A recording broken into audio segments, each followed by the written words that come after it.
Lumunod tayo sa Diyos sa hapong ito, mga kapatid. Dakilang Ama, kayo po ang magbigay ng kapahayagan sa hapong ito. Kayo po ang magkaloob ng mga salita na nanggagaling po sa inyong bibig. Dahil hindi pwedeng magbigay ng opinion ang sino man sa inyong salita. Ang inyong pong salita ay sagrado. Ang inyong salita ay makapangyarihan. Walang tao sa mundo ang kayang arukin ang kahulugan nito. Maliban na lamang, Ama, kung bigyan niyo kami ng gabay mula sa inyong banal na Espiritu na nananahan sa inyong mga lingkod, sa inyong mga anak, sa inyong mga kinahabagan. Tsaka palaming malalaman ang ibig sabihin ng inyong salita.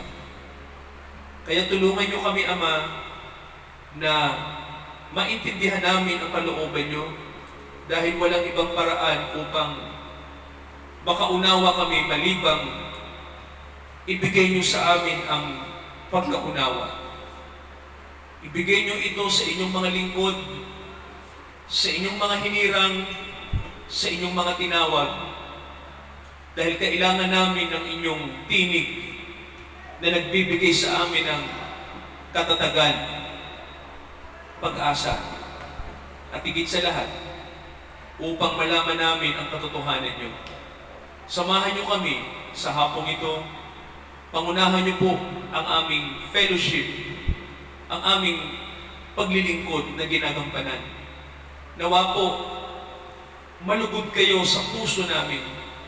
Kung hindi po dahil sa mga pagkakasala, humihingi kami ng kapatawaran. Sapagkat ang mga kasalanan po na nasa amin ay mga basura, mga bara, na humaharang po ito upang hindi makadaloy ang inyong biyaya. Kami, Ama, ay humihingi ng paglilinis. Linisin kami ng inyong dugo, ng banal na dugo ng inyong anak, upang maging karapat-dapat po kami sa inyong harapan. Pakalinisin niyo kami, patawarin niyo kami sa lahat ng aming pagkukulang sa inyo, sa lahat ng aming mga nagawa, inisip, sinabi, na hindi nakalulugod sa inyo. Dakilang Ama, samahan niyo kami sa hapong ito. Ito po ang aming samo, ito ang aming ipinapanalangin sa luklukan ng awa, alang-alang po sa pangalan ng aming Panginoong Jesucristo. Amen. Amen. Amen. Mga kapatid, buksan natin ang ating mga kasulatan sa ikalima ng Roma. So, tayo po ay magpapatuloy sa ating pong pag-aaral sa sa sulat ni Apostol Pablo sa Roma. So huminto tayo sa Romans 5, huminto tayo sa talatang 9. So tutuloy tayo sa talatang 10. Romans 5 at basahin natin yung verse 10. So ito yung mababasa natin.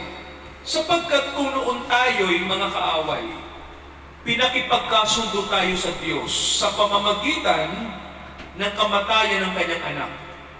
Lubha pa, ngayong nagkakasundo na, mga liligtas tayo sa kanyang buhay.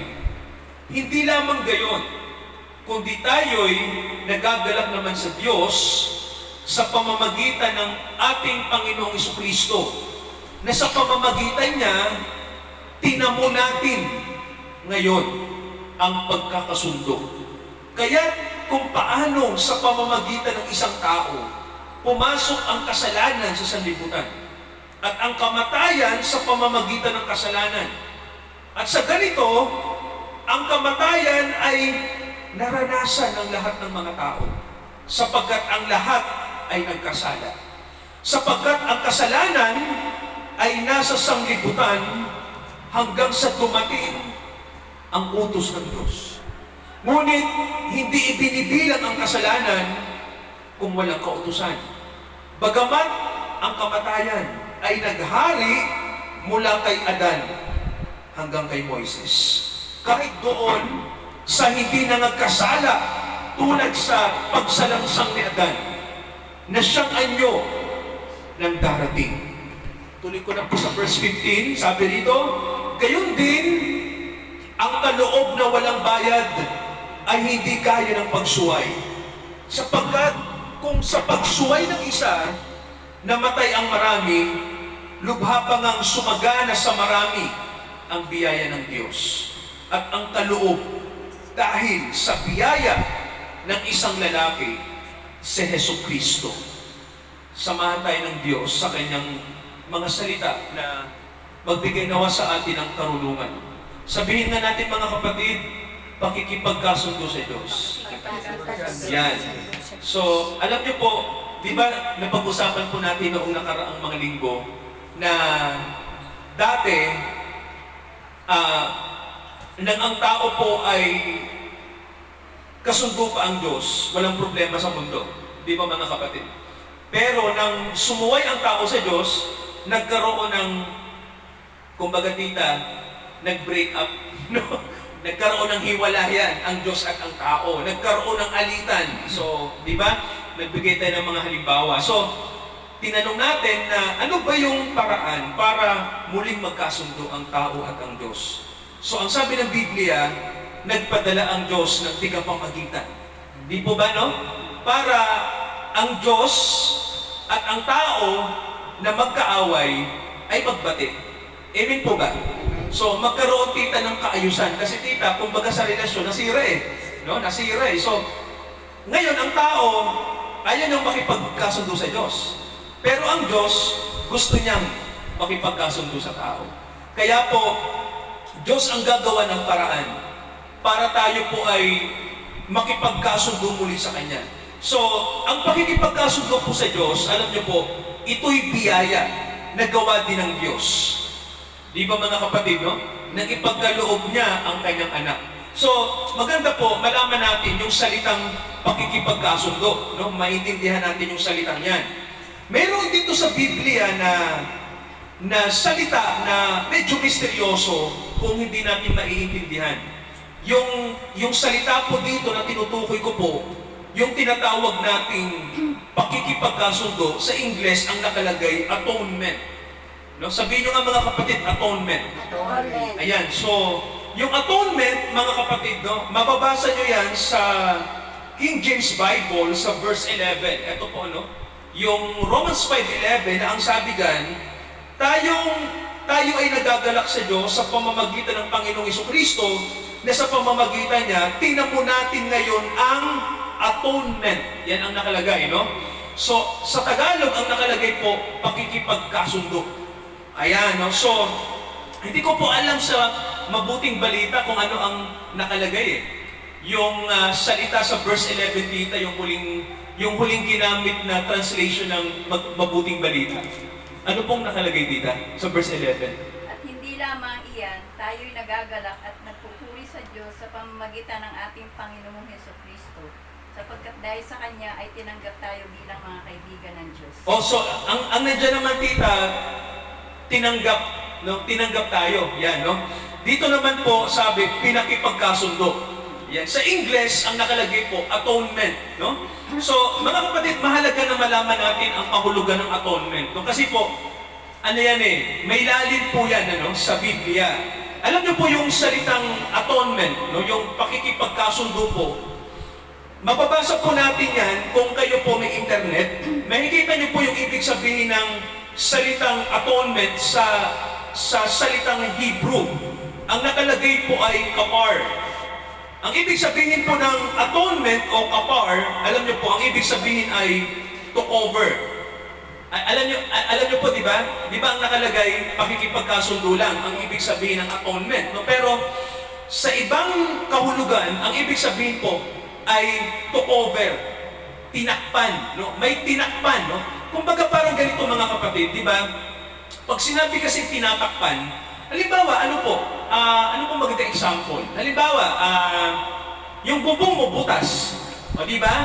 So, pag umuulan, tutulo yun. So, nakaka-istorbo po ba yun? Babaha sa bahay. Tama ho ba? So, anong ginagawa pag butas yung bubong, tita? Tinatakpan. So di ba ganun?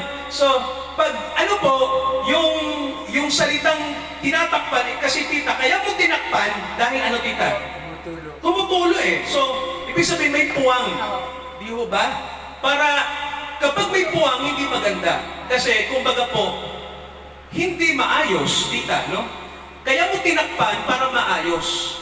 Ibig sabihin, para yung sirang bagay maayos. Kaya mo tinakpan. Ganun po yun. So, yung salita na ikaw ay pinagkasundo sa Diyos, mga kapatid, mahalaga na malaman natin na yung pala may tinakpan. Naalala niyo po nang ang tao po ay magkasala, di ba? Sa Genesis 3, mababasa natin. Di ba sabi ng tao sa Diyos, nang magkasala ang tao, sabi niya sa Diyos, Panginoon, hubad kami. Di ba? So, kasi ang tao, mga kapatid, di ba? Ayon sa Biblia, nang wala pang kasalanan, ang kahubaran ay walang mali siya. Pero nang magkasala ang tao, yung ating kahubaran ay nagkaroon ng ano? Nagkaroon ng? Hindi pa po. Nang malaman ng taong hubad siya, anong tingin niya sa sarili niya? Pangit din. Di ba? Di ba? So, di ba, mga kapatid, ibig sabihin po, nung wala pang kasalanan ang tao, tita, hindi mo kailangan maitakip sa katawan mo. Kasi banal ang tao, di ba? Tayo po ay, sabi nga ng Biblia, nilikha tayo sa wangis ng Diyos. So, ibig sabihin po, walang mali siya, yung kahubaran. Nagkaroon na lang ng mali siya nang ang tao po ay, makagawa ng kasalanan. No? Kaya, anong ginawa ng Diyos nang sabihin ng tao na hubad kami? Di ba mga kapatid, binigyan ng Diyos ng pangtakip? Ibig sabihin, tita, yun, no? Pinakikita ng Biblia na noon pa man, naglalagay ang Diyos ng cover. Ibig sabihin, pangtapal. Kasi, kumbaga, yun ang unang damit. Alam niyo po yung unang damit, galing sa Diyos.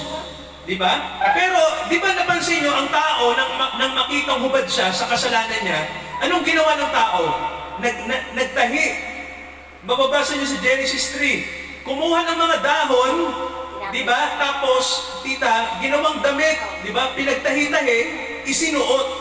Kasi nagkaroon na ng mali siya ang isip ng tao.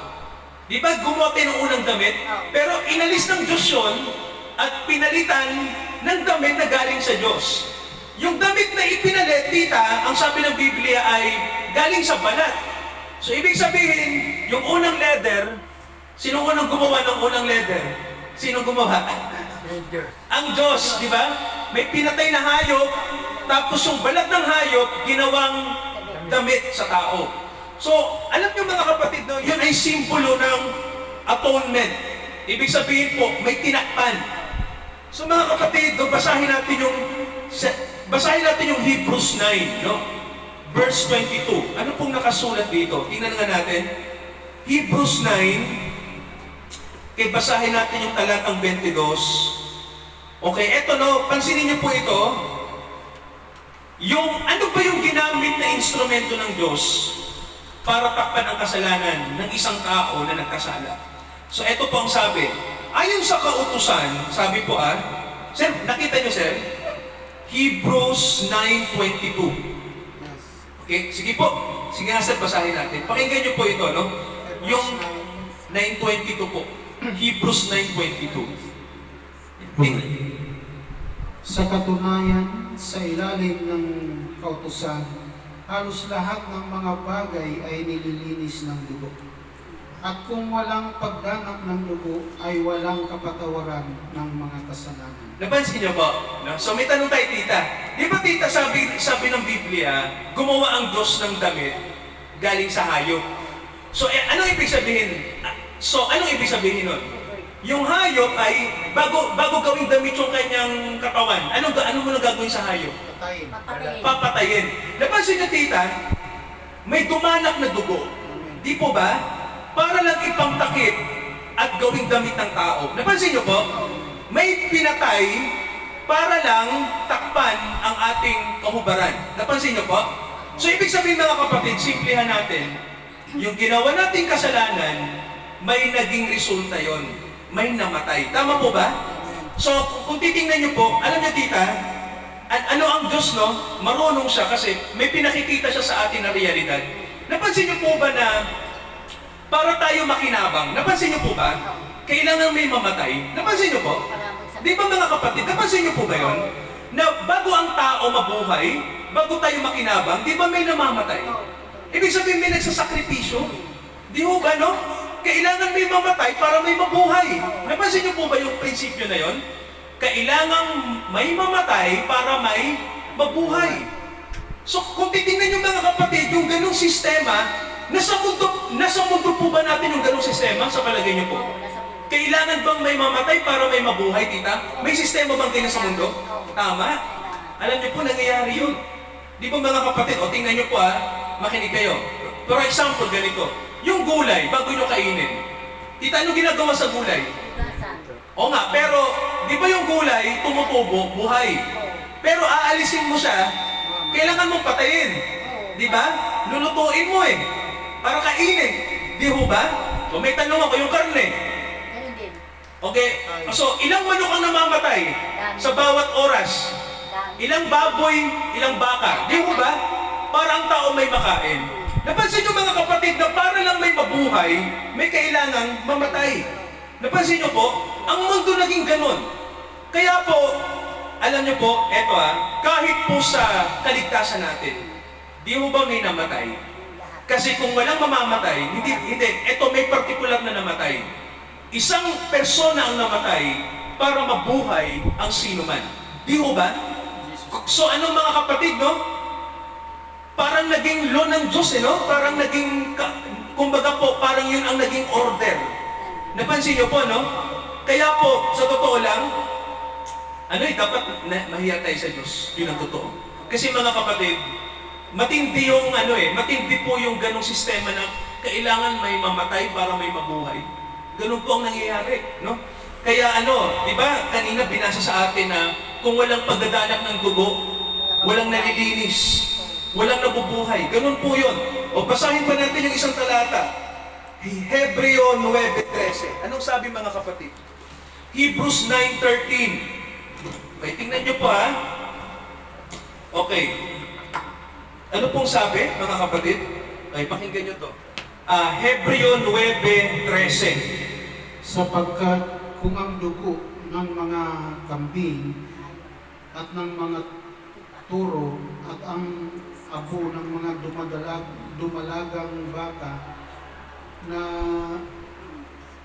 iniwisik-wisik sa mga nadungisan ay makapagpabanal sa kalilinis ng laman. Napansin niyo mga kapatid, yung ginagamit ng Diyos na instrumento sa panglinis, ano po yung gamit? Dugo. Di ba tita? Sumisimbolo ang dugo ng paglilinis. Ang mapapansin niyo lang po noong araw, kaya pala, alam niyo po, ito yung matindi. Kaya pala noong araw mga kapatid, no? Kasi hindi tayo nabuhay noong araw. Noong araw po, may pag-aalay na ginagawa lagi ang mga tao. Nag-aalay sila ng hayop sa Diyos. Ang ginawa lang ng Diablo, mga kapatid, may mga pag-aalay na hindi naman talaga sa Diyos. Halimbawa po, may nag-aalay ng baboy, which is marumi yun Diba? May mga ganyang mga kultura noong araw na hindi naman sa Diyos galing. Pero yung totoong sa Diyos, ang inaaalay mo talaga malinis na hayop. Tulad ng tupa, maamong hayop yun. Baka, ganyan, no? Dumalagang baka, sabi ng kasulatan. So, ibig sabihin po, pinakikita lang na noong araw, ang gusto ng Diyos dugo. Kasi sumisimbolo siya ng buhay. Amen ba rin mga kapatid, no? Kaya po, ang sabi rito ng Bible, nakakapaglinis siya ng laman. Sa tinatawag nating, yung sinasabing pansamantalang provision. Di ba sabi nga natin mga kapatid, ang Diyos noong araw may gustong ipakita sa atin na ang kailangan natin makita kasi yung sinisimbolo ng dugo no? Kung bakit noong araw mga kapatid, dugo ang ginagamit. Mahalaga na malaman natin yun kasi mayroon siyang ipinapakitang katotohanan. Di ho ba? Ang Diyos po, pag may ginagawa, may mensahe yun sa atin. Halimbawa, bakit hayop? Di ba mga kapatid ang totoo ganito? May tanong tayo Sa tingin niyo po ba, eto mga kapatid, sa tingin niyo po ba, yung bang dugo ng hayop ay nakakapaglinis ba yan ng kaluluwa natin? Sige po, sa palagay niyo. Sa kapatid ay buhay. Tita, ang totoo nun, sa totoo lang, actually hindi. Hindi. Oo. Ang nililinis lang ng dugo ng dugo ng hayop, ano ba sir ang nililinis? Di ba yung laman? Di ba sir? O, pakinggan niyo po yung 13. Ulit. Di ba ang sabi dyan? Tita, anong nakalagay sa inyo? Hebrews 9:13. Tingnan niyo po ang sabi. Kung ang dugo ng mga kambing at toro at ang abo ang dumalagang baka ay iniwisik sa mga taong tinuturing na marumi Opo. upang sila'y luminis ayon sa kautusan. Di ba tita may sinasabi niya na lumilinis sa dugo? Pero ang tanong, lumilinis ba lahat? Lahat. Di ba hindi? Kasi mga kapatid, yung paglilinis na sinasabi ng Biblia dyan, pangsamantala lang. Di ba? Yung dugo ng hayop, malilinis ka lang sa simbolo pansamantala. Ibig sabihin mga kapatid, pag lilinis ka, bukas, mamaya, marumi ka ulit. Yes. Di ba mga kapatid, no? So ibig sabihin, hindi ka totally nalilinis. Kasi ang sabi ng Bible, pangtakip lang. Di ba sabi nga natin, kung baka po sa bubong na butas, tinatapalan lang. Di mo ba? So kung titingnan nyo po, yan yung sinasabi natin mga kapatid na araw-araw, parang ganito nga eh, ibig sabihin nga eh, bawat linggo, bawat buwan, bawat taon, naghahandog tayo sa Diyos. Di ba mga kapatid? Sabi rito, pangtakip sa kasalanan. Di ba? Pangtakip lang. Pero yun nga ang sabi ng Bible eh, pangtakip. Ibig sabihin po, pangsamantala. Hindi nagtatagal, tita. Sir, basahin mo yung Hebrews 9:1. So, saan ba nangyayari itong mga kapatid? Itong ganitong sistema. Nalilinis lang tayo dahil ano ba ang mayroon sa tinatawag na paglilinis sa physical na sistema? Anong sabi sir sa Hebreo 9 verse 1? Ngayon, ang unang tipan din ang nagkaroon ng mga palatuntunan ng pagsamba sa Diyos at ng kaniyang santuaryo, ang santuaryo ng sanglibutan ito. Napansin niyo mga kapatid yung pagkakasabi ng Biblia dyan? Diba?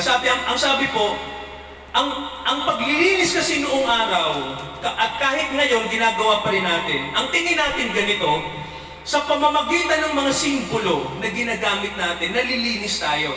Napansin niyo mga kapatid, ang sabi, ang nakalagay, ginagawa ito ng simbahan sa mundo. Di ba sinasabi? Di ba? Ibig sabihin, yung unang tipan, kumakatawan siya ng pagsamba sa Diyos sa sanglibutan ito. Napansin niyo po? Ibig sabihin po, hanggang sa physical natin, parang hanggang dun lang. No? Kung baga sa nakikita natin, sa material na bagay, pwede tayong maging malinis. Di ba mga kapatid? Pero ang tanong, nalilinis ba tayo dahil lang dyan? Hindi po. Di ba kasi ang sabi, taon-taon ginagawa ng tao yan. Buwan-buwan. Ginagawa natin yan. So, ibig sabihin po, hindi makakapaglinis sa atin ang ganap ito. Mga kapatid, no? Sir, basahin natin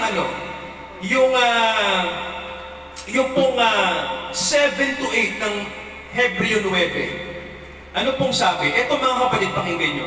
7 to 8. Opo, 7 to 8. Tingnan nyo ito mga kapatid. Datapwat. Datapwat sa ikalawa ay pumapasok na nag-iisa ang dakilang saserdote, minsan sa isang taon, na hindi walang dugo, na inihandog sa patungkol sa kanyang sarili at sa mga kamalian ng bayan. Sa verse 8 po. Na ipinakilala ng Espiritu Santo na hindi panayayaan ang pagpasok sa dakong banal, samantalang natatayo pa ang unang tabernakulo. Di ba ang sabi dyan mga kapatid, taon-taon? Di ba? Ibig sabihin tita, uulit-ulitin mo. Di ba? Ibig sabihin, yung paghahandog natin sa Diyos, paulit-ulit. Ibig sabihin po, parang babalik lang. Di ba? Ikaw ay malilinis, tas dudumi ka, linis ulit, dudumi na naman. So pabalik-balik. So may tanong tayo mga kapatid, yan po ba ay sapat para masabing papasok tayo sa kaharian ng Diyos? Sapat. hindi sapat. Tama, tita, no? Hindi po yan sapat. Kasi nga, sabi ng Biblia, may ipinakikilala ang Espiritu ng Diyos na, sabi nga, itong relihiyon natin ngayon, no? Itong sinasabi natin na pagiging Kristiyano sa external na paningin, sabi nga natin mga kapatid, ang tingin ng mga tao, basta tayo ay gumagawa ng tinatawag ng paghahandog sa ating pansariling pananaw, sa tingin natin okay na. Parang ganon. So, sa tingin natin mga kapatid, parang okay na yun eh. Di ba? Yung mga relihiyon sa mundo, ang tingin natin, basta marumihan tayo, palinis lang tayo, tapos okay na yan. Paulit-ulit. Alam niyo po, may nakalagay sa Biblia, di ba? Kanina nga binasa natin na may sinasabi na atonement. Balikan nga natin yung salita. Sabihin niyo nga po, atonement. Yan, katubusan. Di ba? Ang tanong sa atin ay ito, saan ba tayo dapat tubusin? Saan tayo dapat tubusin, mga kapatid? Kasalanan. Tama po, no? Tanong, sinong tutubos? Sinong tutubos? Tama, ang Panginoong Jesucristo. Ngayon kung titingnan niyo mga kapatid, no? Ang tao po ba, bakit nagkakasala ang tao? Dahil ano ang kalikasan natin? Sabi ng Biblia. Yes, natin. Bakit tayo nagkakasala? Dahil tayo ay makasalanan. Tama, no? So, Nakatak tayo sa pagkakasala. tama, tita. May kasi parang kumbaga po, nang ipanganak tayo sa mundo, parang may kakambal na tayo. Tama, no? Nakasalanan. Kaya po ang problema mga kapatid, ang problema talaga, mismong tayo. Tama po ba? At magtataka ka mga kapatid, kung ang Diyos may ididemand sa atin, tama po ba? Para magpalinis. Ang problema, sa iyo nga nanggagaling yung kasalanan eh. Paano ikaw maglilinis sa sarili mo? Samantalang ikaw nga pinanggagalingan eh. Napansin niyo po, yung lohika ng Biblia, di ba? Ang kasalanan, sa iyo galing. Ikaw ang gumagawa. Ikaw ang may kalikasan yan. Di ba? So kung ang Diyos, ipapagawa niya sa atin yung paglilinis, parang mahirap. Kasi mga kapatid, mismong tayo ang marumi. Tayo po ang marumi. Yun po yun. Tayo ang ano dito eh. May problema. Yun yung, parang ganito tita, parang ganito yan eh. Parang, baguhin mong sarili mo kasi salbahe ka. Diba? May ganun eh. Ang tanong, tita, salbahe tayo. Well, ganun talaga, ganito ha. Ang tao pwede siyang magbago pansamantala. Diba? Sa sarili niyang lakas. Pero pagkaraan ng ilang araw, ilang linggo, ilang buwan, tita, anong mangyari? Balik na naman. Di ba? Babalik-balik lang. So kung titingnan nyo, tama ang Biblia. May bagay na hindi pwedeng manggaling sa tao pagdating sa sinasabing atonement. Di ba? Kasi ang Diyos, may hinihingi nga siya sa atin pero hindi natin kayang gawin. Di ba? So ano po kumbaga po, ang Diyos dyan may sinasabi sa atin. Alam ng Diyos yun, na hindi natin kayang gawin yung kanyang pinagagawa. Pero huwag kayong sisingin ang Diyos kasi ganito. May isang bagay na hiningi ang Diyos sa atin. Amen po ba? Na kaya natin gawin. Naniniwala po ba kayo? Ang tao po ba may kayang gawin? O yun, may kaya tayong gawin. Kaya niyo po bang magluto? Di ba? Di ba, tita? O, kaya niyo po bang makipaghuntahan sa inyong kapatiran? O, kaya. Di ba may pwede tayong gawin? So, may isang bagay mga kapatid, ang gusto ng Diyos na gawin natin. At huwag kayong simplihan natin. Huwag kayong, tawag dito, huwag niyong sabihin sa Diyos na, ay hindi ko kaya Lord, kasi sabi niyo hindi ko kaya.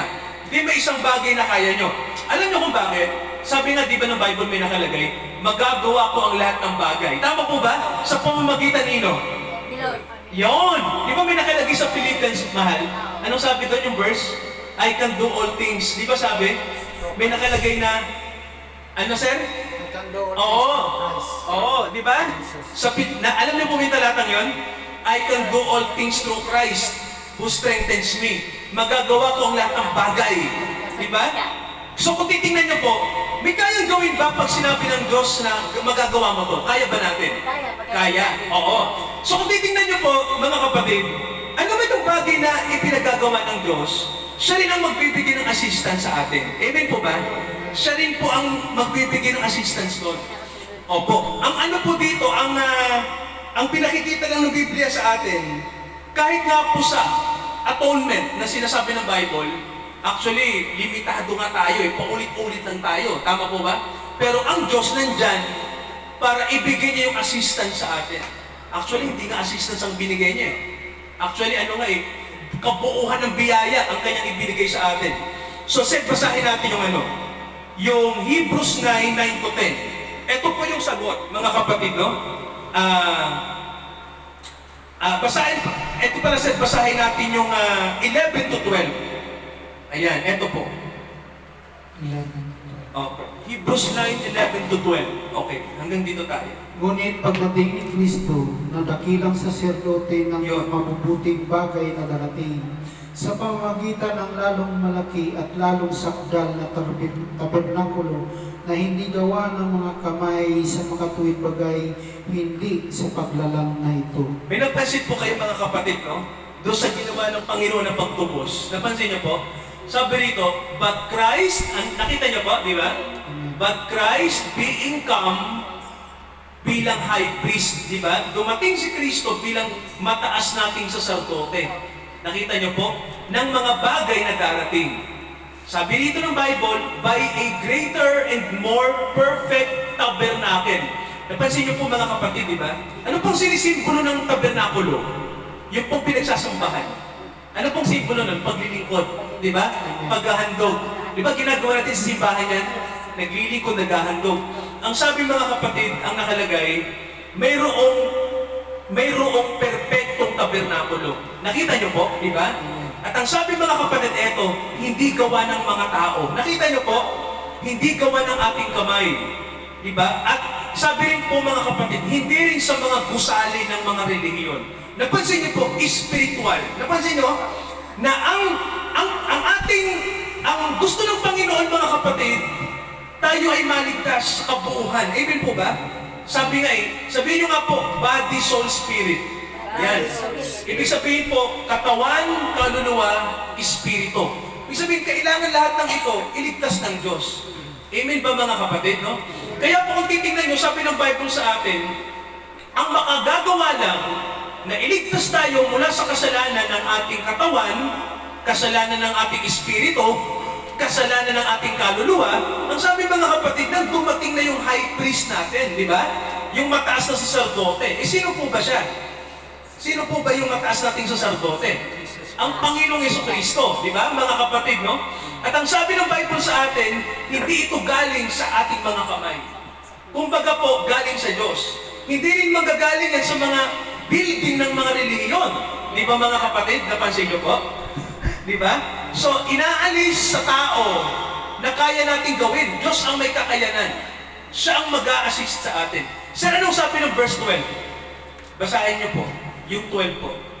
At hindi rin naman sa pamamagitan ng dugo ng mga kambing at ng mga kulong baka, kundi sa pamamagitan ng kanyang sariling dugo, ay pumasok na minsan magpakailanman sa dakong banal na kinamtan ang walang hanggang katubusan.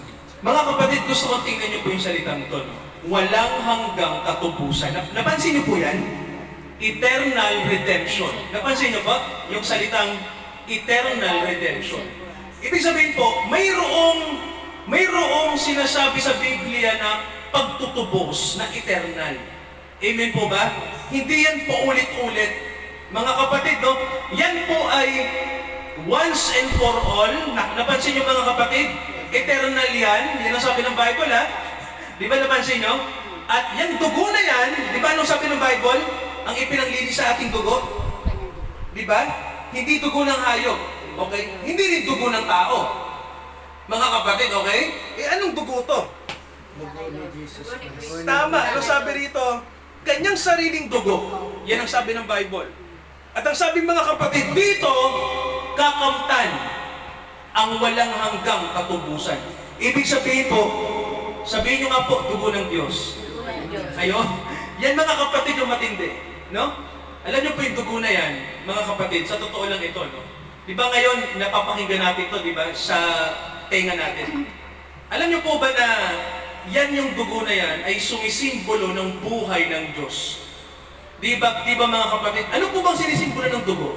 Buhay. Buhay. Di ba? Pag walang dugo ang tao, anong mangyari? Mamatay. Di ba, sir? Walang buhay. Walang buhay, di ba? May dugo ba tayo ngayon? Meron. Opo. Eh, yung dugo na yan, malinis o marumi? Sa palagay niyo? Marumi. Oo, marumi yung dugo na to. Makasalanan. Oo. At naniniwala ba kayo na yung dugo na yan pwedeng palitan ng Diyos? Pwede. Opo, no? Pwede. At mga kapatid, hindi literal na dugo yung kasi nga, sabi nga, nasa dugo pa tayo ng makasalanan di ho ba? Pero may tanong tayo, pwede bang ang Diyos tumira sa isang makasalanan? Pwede. Tama. Para linisin tayo sa loob. Di ho ba? So kung titingnan yung mga kapatid, nililinis tayo sa spiritual, nililinis tayo sa yung ating kaluluwa, nililinis, yung katawan kasama din. Di ho ba? Pero alam natin na mayroon pang dapat mamatay sa atin. Tama po ba mga kapatid? Kasi ano pa sir, kumbaga po, may natitira pang corruption sa atin no? Kaya kung mapapansin yung mga kapatid, sa atin po, ang kamatayan, yung kamatayan sa physical, ano po yan hindi yan nakakatakot. Kasi sabi ng Bible sa atin, kaya namamatay pa tayong mga tinawag sa biyaya kasi may papatayin pa sa atin Pero hindi po ibig sabihin mga kapatid na pag ikaw ay pinatay, ibig sabihin parang pinarusahan ka, parang ganyan. Pero sa Biblia po, ang sa atin, ang iniuutos sa atin, ang itinuturo po, mayroon pang dapat patayin sa atin. Sa totoo lang, ang ginagawa ng Holy Spirit, sabihin niyo po Holy Spirit. Ang ginagawa ng Holy Spirit, kaya, di ba, napapansin niyo yung termino na ginagamit ng Bible, banal. Di ba? Banal na Espiritu. Kasi ano bang ginagawa ng kabanalan sa atin, sa mga makasalanan? Pag nagsama, anong laging ginagawa ng banal na Espiritu sa makasalanang tao? Anong ginagawa? Nililinis. Di ba mga kapatid? Kumbaga po, inaalis niya yung pollution sa loob, yung mga basura natin sa loob, yung ating mga masasamang gawi, yung mga ugali natin na hindi tama, unti-unting nililinis ng Espiritu ng Diyos. Yun mga kapatid ang ginagawa. No? Ang maganda lang po, kapag nasa Diyos tayo, may sinasabi na ang katubusan natin ay hindi na paulit-ulit. Di ba mga kapatid? Tinubos ka isang beses. At yan ay, ang sabi ng Bible, yan ay eternal. Ibig sabihin po kasi, hindi dugo ng hayop yung ipinanglinis sa'yo. Naintindihan niyo po? Mangyayari lang yan mga kapatid sa mga nagsisisi sa kasalanan. Sa mga may totoong pananampalataya sa Panginoong Jesucristo. Talagang po yan. Ang gagawin talaga ng Holy Spirit sa atin. Lilinisin tayo, sasama siya sa atin. Tuturuan tayo mag-humble, tuturuan tayo na gawin yung kalooban ng Diyos. Yun mga kapatid ang ginagawa ng Banal na Espiritu sa atin. Kaya ang sabi kanina, di ba sa Roma, sabi ng Bible sa atin, ang nakalagay, pinakipagkasundo tayo sa Diyos. Yun nga lang mga kapatid, sabi nga natin, kumbaga po, yun ang pundasyon natin, no? Na tayo po ay pinagkasundo. Ang maganda rito mga kapatid, yun po ay sabi nga ng Bible sa atin, pag pinakipagkasundo ka na sa Diyos, ang na lang dito, ang natitira na lang na kailangan mong gawin ay yung sinasabing, to mga kapatid, yung sinasabi sa Bible na makasunod ka sa kalooban niya. Amen. Yung po yun. Amen po ba ron? Makasunod ka sa kalooban ng Diyos. Mahalaga po yun, mga kapatid, no? Yung pagsunod sa kalooban ng Diyos, ano po yan Diyan talaga, tayo, no? Diyan talaga tayo kailangan tumutok ngayon, no? Yung po ang totoo. Kasi sabi nga hindi pwede na ang ating buhay Kristiyano po ay ayon sa atin. Walang ganon. Hindi po ganon. Hindi galing sa tao yon. Ang buhay natin galing sa Diyos. So kung may buhay ka galing sa Diyos, Diyos ang magsasabi sa iyo kung saang direksyon ka pinalalakad ng Diyos. Doon po yun. Kaya mga kapatid sa gabing ito, nawa po, itong Roma na inaral po natin sa Romans 5, may naintindihan tayo, mga kapatid, doon sa kahalagahan ng salitang atonement. Hindi po tinakpan lamang ang kasalanan natin. Hindi po sapat yun. Ang kailangan po, kumbaga pagbutas na yung bubong, alisin yung bubong, yung sirang bubong, palitan ng bago. Kaya ang sabi ng Bible, binabago tayo. Yun mga kapatid, no? So manalangin tayo. Let us pray. At nawa po sa gabing ito ay patuloy tayong samahan ng habag ng Diyos sa araw na ito. Manalangin tayo. Dakilang Ama, ang amin pong inaral dito sa kasulatan ay mahalaga po sapagkat ang inyong buhay,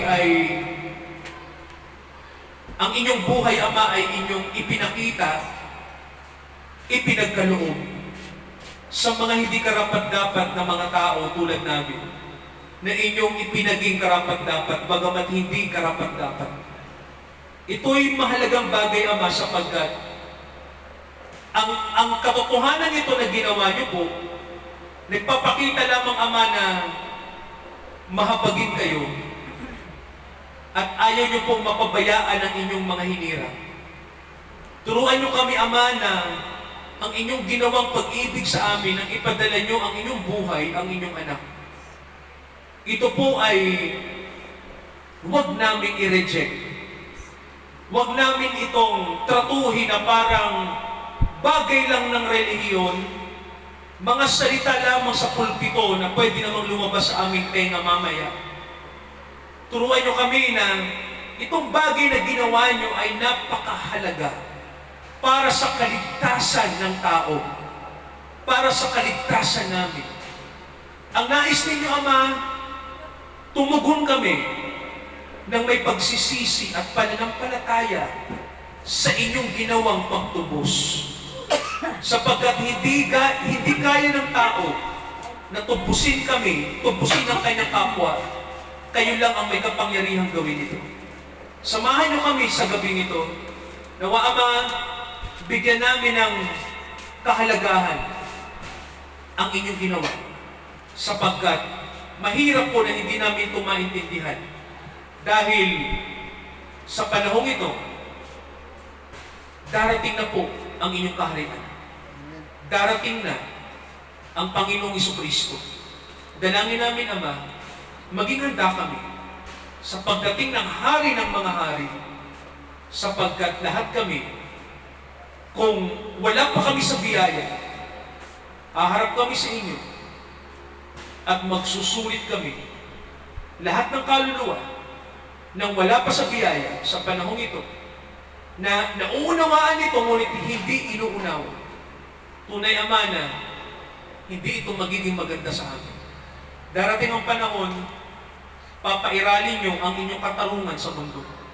Nag-uumpisa na to, nandito na kami sa proseso. Nawa po, masama kami sa mga kaluluwa na kinahabagan niyo. Sumasampalataya sa inyong anak, kumikilala sa inyong biyaya, upang kami po ay makasama sa mga ligtas at sa mga ililigtas. Samahan niyo kami sa gabing ito, palakasin niyo po ang bawat kaluluwa ng mga kapatid namin sa Dinacosta, sa mga tinawag niyo sa lugar na ito. Sa pangalan po ng aming Panginoong Hesus, lahat po tayo magsabi po ng Amen. Amen. God bless. Ito sa atin pong pagkakaloob, mga kapatid. Awitin po natin ang Sing the Kingdom of God in this night, Jesus. First the kingdom of God and His righteousness, and all those things shall be added unto you. Hallelujah, hallelujah.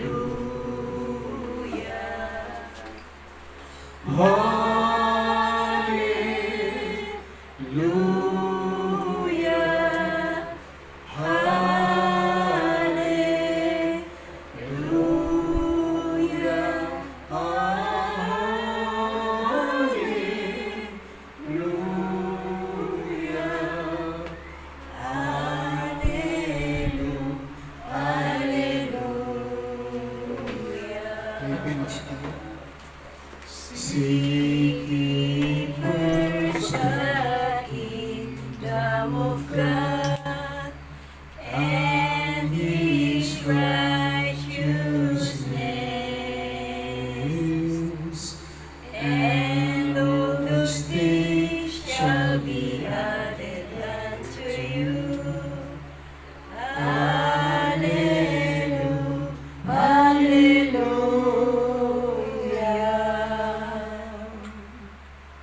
Dinadalaga namin, Ama sa Langit, ang gabing ito, ang weekend na ito, at ang mga araw na darating. Dalangin po namin na kayo ang sasama, gagabay sa inyong mga tinawag. Manatili kami sa biyaya, lumabo kami sa biyaya, upang maintindihan namin ang kahulugan ng kaligtasan na inyong ibinigay sa amin, dakilang Ama, sa pamamagitan ng inyong anak. Makita po namin ang ibig sabihin ng kaligtasan ng kaluluwa dahil nakasalalay po dito ang tunay na pananampalatayang Kristiyano.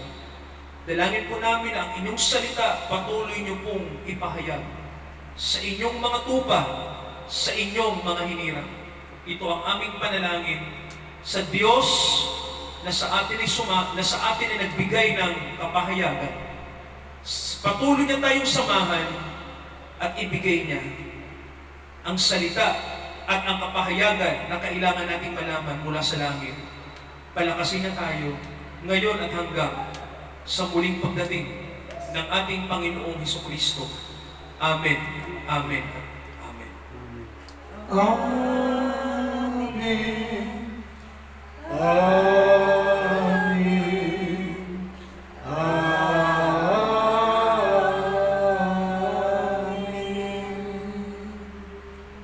Magandang gabi.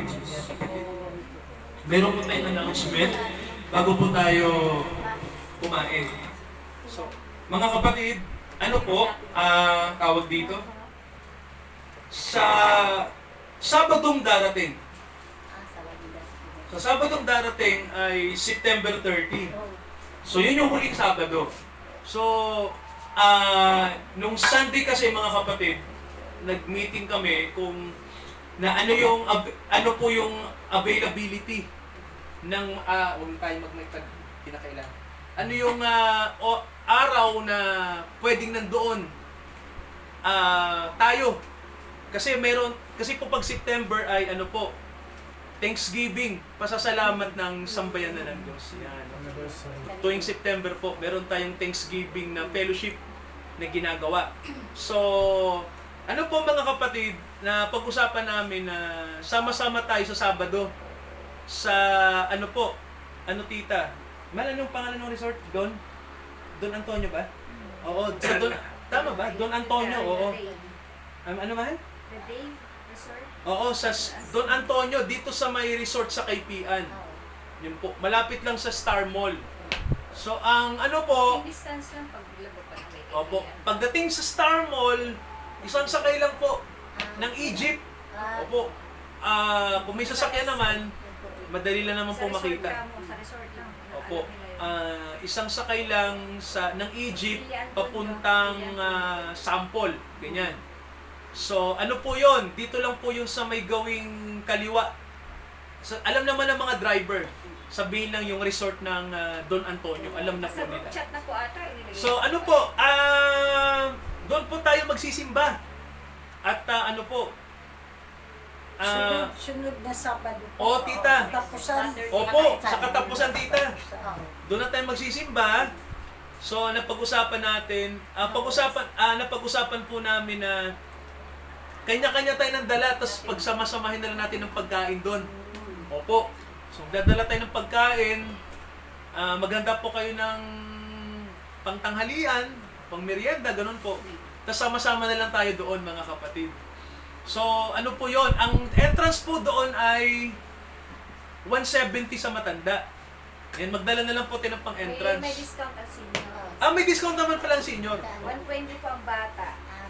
Ang bata po, 120 ang 120. bata, pero hindi po namin alam sa senior po. Ang matanda po, 170. Pero Opo. pag senior may discount, 20%. Dali natin yung ating mga ID. Opo, 170 yung matanda. May ano sa senior, may diskwento. Tapos 120 po sa mga bata. Yan, so ano po, Sa water baptism Anong na rin lugar ako po pag water yun? baptism. Sa may kaipian. Sa may kaipian. kay Pian tita. Pian. Sa may kay Pian. Alam yan ni Jerome. Alam ni Jerome yan. Kaso di mo Malap- kasama si Dion. Pwede pong lakarin. Ano naman natin yung Malapit lang po. Pwede lakarin mula Sabay, doon sa sabay, pwede po, tayo. galing sa kalsada. Pero kung may sasakyan, pwede naman po. Yung sinasabi ni Maghanap lang kayo ng kalsada misis medyo, na pwede lakarin yung pag sinabi niyo sa driver, yung babaan, at ibababa po kayo mismo ron. Kung mag-tricycle, Pwede po. Pwede. Oo, Pwede. alam ng tricycle. Opo, alam po ng tricycle. Ayan, so, Saan banda? Sa Kaipian. Anong kaibigan? Alam namin yun. sa kasi may nakita Star ko Mall, yun. ano yan, tita? Star Mill sa Opo, San Jose del Monte. Oo, tita. Nakakarating kami dun sa Pandibian. So, ito yung Star Mall. Dito sa kasama ka. Tapos, yung daan na... Saan ka Chichi? Yung daan na iniikutan ng Egypt, doon dumadaan yun papuntang Sampol. Ganun po. Kasi po, ang papuntang Sampol, dalawa, di ba? Oo. Yung papuntang Road 1, yung isa naman papunta doon sa Karyapay. Yung may ganung lugar, no? Yung pa Karyapay, tsaka pa Road 1. Ganun. Pupuntahan namin. Dalawang daan yun. yung tapat ng eskwelahan. Ang ano po kasi, ang sistema na ngayon, yung mga pumupunta ng Sampol, mas mabilis ka nang makakarating ng Sampol kapag ang sasakyan mong Egypt, hindi pa Road 1. Kasi parang malayo eh. Pagdadaan ka sa Road 1, sa Citrus, pag dito ka dumaan sa may sa may Karyapay, mabilis. O, parang umikot ka, lalabas ka na doon sa highway ng Karyapay, tapos papunta na ng Area E. O, pagdating mo sa Area E, malapit ka na sa Sampol. Parang ganyan. So yun po,